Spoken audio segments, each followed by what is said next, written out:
Knicks aren't on anybody's list of NBA title favorites, at least as of right now, but they're in the playoff race and currently plus 500 to make the postseason. So, Nick, you taking that bet?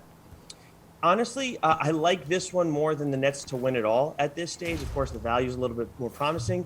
But when I look at this one, I think when you think of the teams that are from the sixth down in the playoff standings, the only team that I look at right now in the East that I would say, yes, they're going to make it is the Raptors definitively, just because they've gone through a lot this season and they're still fighting and they're still plugging away. But you look at what's going on with Cleveland, and they've lost a lot at guard, so that's going to be a tough obstacle for them moving forward. I think the Hornets are on the stronger end of those teams, of course, higher in the rankings.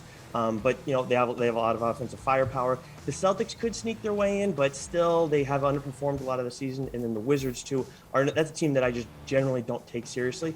And then you have the play-in tournament factor too. And for the Knicks, I like them as the underdog going into all that too. I know they're 11th coming into play on Wednesday.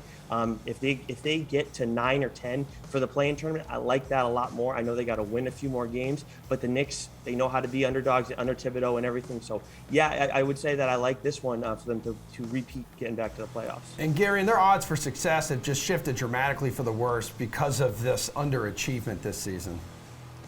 Yeah, I mean, look, they've been disappointing, and there's not a lot about how they've been playing the last 6 weeks that would suggest that they are a high-caliber playoff team. But as Nick was outlining, the back end of the Eastern Conference it's deep, but it's not exactly amazing.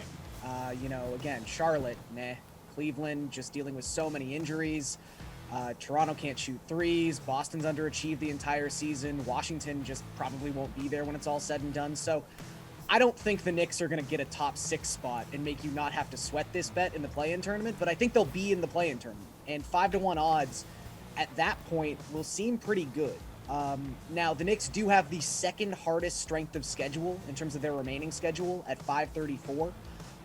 So that is a bit of a hurdle. However, something that I like to look at with these future bets, specifically for win total, is what are these teams going to do at the trade deadline? And all the reports we're hearing for the Knicks right now is they are looking to be aggressive. They want back into the playoffs.